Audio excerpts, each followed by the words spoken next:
दोस्तों नमस्कार, मैं हूं आपके साथ आशीष और आप देख रहे हैं एबीपी न्यूज।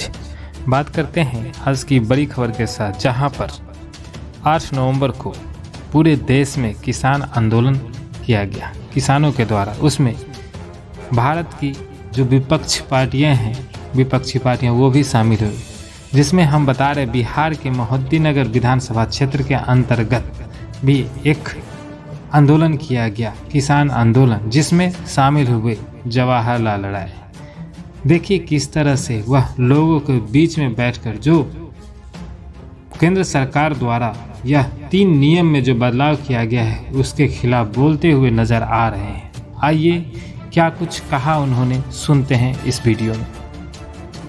का दाम 10 रुपया है, भूसा का दाम क्या है, चोकर का दाम क्या है। एक तरफ जो व्यापारी लोग हैं, बड़े बड़े व्यापारी, ये छोटे मोटे पूंजी वाले व्यापारी नहीं, ये छोटा मोटा गल्ला वाले दुकानदार नहीं, या बड़े बड़े जो बैठे हुए हैं। आप अंदानी और अंबानी देश के अंदर जो राजा होते जा रहा है, आप देख लीजिए राजा होते जा रहा है।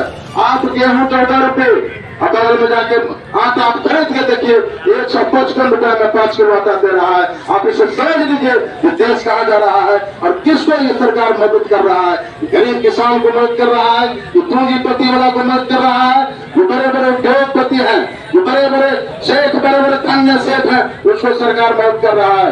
अगर आप अभी मनोज भाई बता रहे थे, अगर आप 200 कुंटल अनाज रख लेते तो आप पर 6 का मुकदमा होता। 1955 में ये बात लागू थी। उस 1955 में सरकार उसको उखाड़ के फेंका कि कोई अनाज का भंडारीकरण नहीं करेगा, वो किसान का चीज है, लेकिन आज भंडारीकरण होगा। आप भंडारीकरण मतलब समझते हैं, आपका आलू बचता है 6 रुपए किलो, वो भंडारीकरण होता है। आपने 40 रुपए किलो आलू आपने खरीदा, इसी को किसान खिलाफ कर रहा है, इसी को हम भंडारीकरण कहते हैं। प्याज अभी आपने 80 रुपए कीना, आपको प्याज आज हो गया, प्याज का दाम 30 रुपया हो गया, और उपजेगा आपका प्याज 10 रुपया हो जाएगा, इसी को भंडारीकरण करते हैं। किसान मजदूर, गरीब मजदूर, इस बात को समझिए, ये सरकार आंख को चूस रहा है, आंख को चूस रहा है। बताए दूध का दाम 30 रुपया, पानी का दाम 30 रुपया, भुट्टा का दाम 24 रुपया। बाप रे बाप, ऐसा सरकार किसान के और मजदूर को हत्या कर रहा है। और इसके खिलाफ पूरा देश में सभी पार्टी, जितनी भी पार्टियां विपक्ष में बैठी हुई है, पूरे देश की पार्टी इसके खिलाफ खड़ा हो चुका है। और इसको खड़ा होकर के इसको ये आपको लड़ाता है, हिंदू मुसलमान लड़ा रहा है। आप हिंदू मुसलमान करके देश को बर्बाद कर रहा है। नहीं, हिंदू मुस्लिम सिख ईसाई हम सब आपस में है, भाई भाई भाई भाई। अरे मोदी, तुमको लड़ने नहीं दूंगा, देश बचने नहीं दूंगा, तुम्हें चलाकी में गुंडागर्दी नहीं करने दूंगा।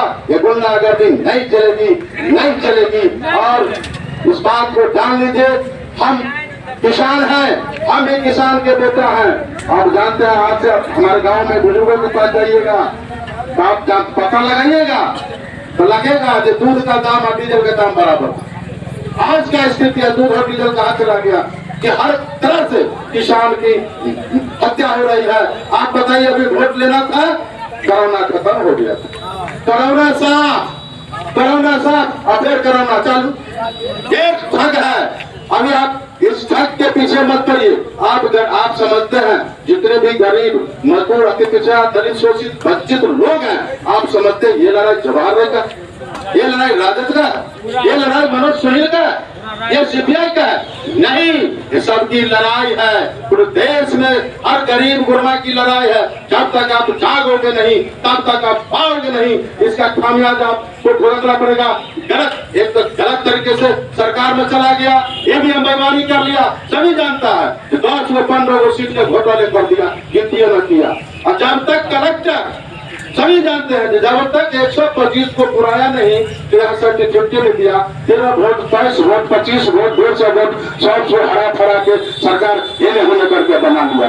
और आज नीतीश जी, आप सरकार बना है, लेकिन आप कमजोर हैं, आप कमजोर हैं, इतनी कमजोर है, इतनी कमजोर है कि आपको तो बीजेपी वाला ठीक ठाक कर रहा था। आपको तो ऐसा मंत्र मारा था कि आप 27 में फंस जाते, लेकिन आपको फंसा के 27 में रखना है। सतर्क होइए। और गरीब गुरबा भाई, लड़ाई आपका राजो लड़ रहा है, किसान की लड़ाई लड़ रहा है।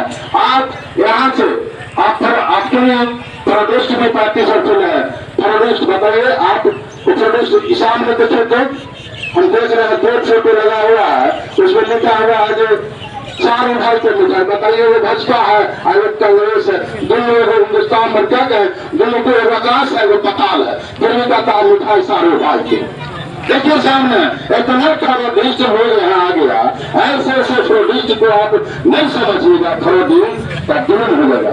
अभी जो भी आप और मैं उदाहरण देता हूँ, मेरे समाज के ऊपर आपको बदलाया जा रहा है, आपको लाल गमछा उड़ा दिया जाता है, आपके पिताजी से आपको हटा कर पढ़ने वाला लड़का है, आप लिखने वाला लड़का है, आप अभी युवा हैं, आप अभी देश का भविष्य हैं, आपको पार्टी तर बतलाता है, फिर आपको सड़क पर उतार देता है। आप सतर्क होइए, आप बर्बाद हो जाइएगा, आप पढ़िए लिखिए, देश का भविष्य है। आप राजनीतिक में जिनका वोटर लिस्ट में नाम नहीं है, वैसे युवा को भी हम देखते हैं जो लाल गमछा चढ़ा दिया, एकदम भारत माता की जय, भारत माता की जय। बताइए फ्रॉडिस्ट सब, आप सतर्क रहिए, आप अपने बच्चों को, आप अपने बेटा को, आप अपने पोता को समझाइए कि बच्चा बेटा तुम पढ़ो लिखो, तुम देश का भविष्य है, ये फ्रॉडिस्टा के फेर में मत करो, ये जो फ्रॉडिस्टा चलाया है इस सबके फेरा में नहीं करो। और तुम और हमको तो हमें तो आप पर नाज है, आप मेरा धन है, मेरा बेटा है, मेरा पोता है, मैं चाहता हूँ तुम हमेशा खिलो फूलो और पढ़ो लिखो। हम समझते हैं इस बात को, इसलिए हम आपसे मैं भी बतला सकता था, मैं आपको भी चुरा के दारू पिला सकता था, लेकिन नहीं, आप मेरा बेटा है, मेरा भविष्य है, इसलिए मैं ऐसा नहीं करता हूँ। लेकिन फ्रॉडिस्ट नेता जो है, जो फ्रॉडिस्ट नेता है, वो आपको हत्या करता है, आपको भविष्य को बर्बाद करता है। इसलिए इस पर सतर्क रहिए और सतर्क रहिए। और गरीब भाई आप हम आपको बेटा को 30 वर्ष से 30 40 हम यहाँ किए हैं, यही मरेंगे यही रहेंगे। कुछ लोग ट्रेन से आते हैं, कुछ लोग ट्रेन से जाते हैं, सतर्क रहिएगा। ट्रेन से आते और जाते हैं, उनसे सतर्क रहने की जरूरत है।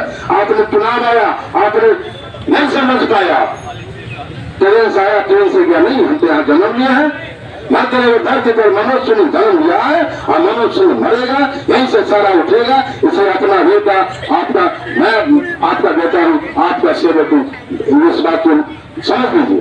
दूसरी बात जो किसान की बात है, पूरा देश किसान एक हो गया है, हम लोग हेलो। आपने अभी सुना जवाहरलाल राय को, जो कि कह रहे थे कि कैसे केंद्र सरकार किसानों को ठग रही है और जो यह 3 काले कानून लाए हैं, वह अगर कानून लागू करते हैं, अगर किसान अपना मांग नहीं पूरा करवा पाते हैं तो वह उनके बच्चों की ज़मीन को भी छीन लेंगे, क्योंकि यह जब कॉर्पोरेट जगत आएगा तो भुखमरी भी छा जाएगी। यह तीनों काले कानून को जल्द से जल्द केंद्र सरकार को वापस लेना चाहिए और किसान को उचित MSP मिलना ही चाहिए। इसके विरुद्ध में लगातार देख रहे हैं कि जवाहरलाल राय कैसे लोगों से बात कर रहे हैं और कह रहे हैं जब तक यह बिल वापस नहीं लिया जाएगा वह इस प्रकार का आंदोलन करते रहेंगे, किसानों की मदद करते रहेंगे।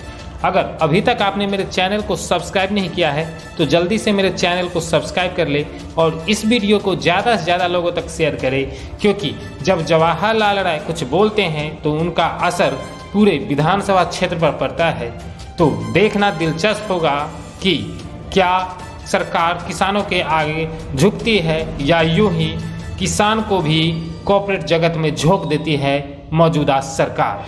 क्या मोदी सरकार किसानों की बात मानेगी, यह देखना आगे दिलचस्प होगा। बने रहिए अभी तक हमारे साथ और हमारे चैनल को सब्सक्राइब कीजिए। जय हिंद। आपने अभी सुना जवाहरलाल राय को, जो कि कह रहे थे कि कैसे केंद्र सरकार किसानों को ठग रही है और जो यह 3 काले कानून लाए हैं, वह अगर कानून लागू करते हैं, अगर किसान अपना मांग नहीं पूरा करवा पाते हैं तो वह उनके बच्चों की ज़मीन को भी छीन लेंगे, क्योंकि यह जब कॉर्पोरेट जगत आएगा तो भुखमरी भी छा जाएगी। यह तीनों काले कानून को जल्द से जल्द केंद्र सरकार को वापस लेना चाहिए और किसान को उचित MSP मिलना ही चाहिए। इसके विरुद्ध में लगातार देख रहे हैं कि जवाहरलाल राय कैसे लोगों से बात कर रहे हैं और कह रहे हैं जब तक यह बिल वापस नहीं लिया जाएगा वह इस प्रकार का आंदोलन करते रहेंगे, किसानों की मदद करते रहेंगे। अगर अभी तक आपने मेरे चैनल को सब्सक्राइब नहीं किया है तो जल्दी से मेरे चैनल को सब्सक्राइब कर ले और इस वीडियो को ज़्यादा से ज़्यादा लोगों तक शेयर करें, क्योंकि जब जवाहरलाल राय कुछ बोलते हैं तो उनका असर पूरे विधानसभा क्षेत्र पर पड़ता है। तो देखना दिलचस्प होगा कि क्या सरकार किसानों के आगे झुकती है या यूं ही किसान को भी कॉर्पोरेट जगत में झोंक देती है मौजूदा सरकार।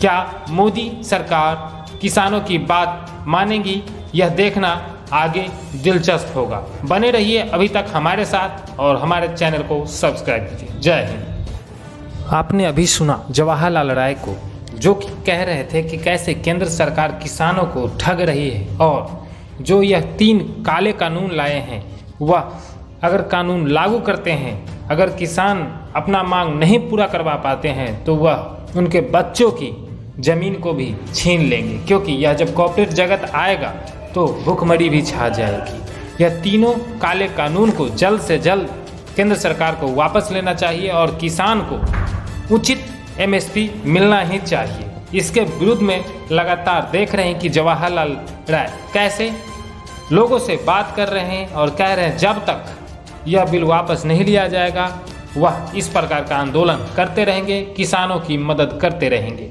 अगर अभी तक आपने मेरे चैनल को सब्सक्राइब नहीं किया है तो जल्दी से मेरे चैनल को सब्सक्राइब कर ले और इस वीडियो को ज़्यादा से ज़्यादा लोगों तक शेयर करें, क्योंकि जब जवाहरलाल राय कुछ बोलते हैं तो उनका असर पूरे विधानसभा क्षेत्र पर पड़ता है। तो देखना दिलचस्प होगा कि क्या सरकार किसानों के आगे झुकती है या यूं ही किसान को भी कॉर्पोरेट जगत में झोंक देती है मौजूदा सरकार। क्या मोदी सरकार किसानों की बात मानेगी, यह देखना आगे दिलचस्प होगा। बने रहिए अभी तक हमारे साथ और हमारे चैनल को सब्सक्राइब कीजिए। जय हिंद।